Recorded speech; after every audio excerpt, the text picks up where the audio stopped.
Hey, Dr. Willey here with the Metabolic Clinic of Idaho. This is part 3 of a short little series on something I call chrononutrakinetics. If you just stumbled onto this, there is a part 1 and part 2 um, in the list of videos on this YouTube channel. It's kind of an interesting topic because people don't think about it, that when you eat may be as important as what you eat and even how much you eat. And that's kind of what we're going to cover. In the first couple chapters of it, we reviewed some science behind it. Today, we're going to talk a little more about the hormonal effects of foods and why when you eat can be so important. So just to review, chrononutrakinetics means when you eat your food. It's as important as what you eat and how much you eat. A simple example would be the action of insulin and its receptors eating earlier in the day or post-workout, because that's when insulin receptors are most available. Insulin's at its highest midday, and not eating insulin-driven foods like carbohydrates, sweets, sugars, etc., after about 2 or 3 in the afternoon can be of great benefit. We'll cover that a lot more in the next section when we get there. We have to ask, is food a drug? And to define that, we need to understand the definition of a drug. And a drug is basically a medicine or other substance which has a physiological effect when ingested or otherwise introduced to the body. And just as a drug, food should be taken under consideration when considering the types of food, how it was prepared, and when you ingest it. There's some things I like to call falsies and lies in the dietary world, and oh my gosh, there's a lot of them. But some big overlying ones are purely relying on macros, diets that consistently restrict types of foods, outlawing or criminalizing carbs, for example, or outlawing and criminalizing fat, for example. It's just not a good idea. How a food or another falsity and lie is not accounting for how a food is processed, how it is managed, what its transportation is, all these different variables before it gets to your mouth. Those actually are important. Chemicals and toxins in the food, for example, how it's cooked and prepared. Did you wash it in lemon water, that nice new shiny vegetable you got from the grocery store? And then very, very importantly, how does the food influence your hormones? That is so powerful. I tell people all the time, after you're 40 and probably earlier, especially with all the hormonal disruptors out there, it's very hard to undereat your fat and it's very hard to overexercise your fat. It's really a hormonal issue, and the hormonal response of food is part of that.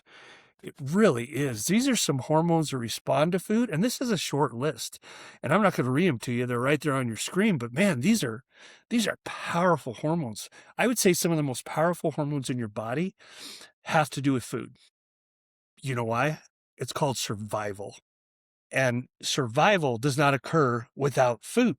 And so your body's hormonal cascades are directed and driven in a lot of cases by food, but not just the food itself, but when that food is introduced to the body, as we talked about in a little more detail in the previous presentation. Little quick side note here, hormones respond to exercise. And really, especially as you get older, old guys like me, it's the hormonal effect of exercise I'm after, not the number of sets, reps, weights, and pump I'm trying to get like when I was younger. It's the hormonal response to exercise that builds muscle mass, burns fat, optimizes my cognitive function, improves my mood, all those things. So hormonally active foods, those with good responses are whole proteins, vegetables, fibers, and saturated fatty acids. But it's important to know there's still the important fact of eating in moderation. You can overdo a steak. I don't know how many people are Simpson fans out there, but one of my favorite episodes is when he takes on Big Red and eats, I don't know what it was, a 22-pound steak or something, and Big Red dies while eating it. Yeah, that's I believe it. I believe it. Absolutely. Eating in moderation is very important. Hormonal response is bad with processed foods, trans fats, sugars, fruits, and that's another topic we'll get into in a future video is health. If you're insulin resistant, that means you're leptin resistant. That means you're GLP-1 resistant. That means that even a healthy, good food like a fruit could be detrimental, especially if you're not taking into account the time of day you eat it. Unwashed foods, I kind of mentioned that one earlier, and eaten at the wrong time of the day against your circadian rhythm. And with this one, it's really no matter how much or little you eat, it really changes your body. A quick note on the gut, because hormones are processed and metabolized in the gut, and your gut follows your biorhythm cycles. So what does that mean? That means what and when you eat affects hormones on many levels, including your gut health.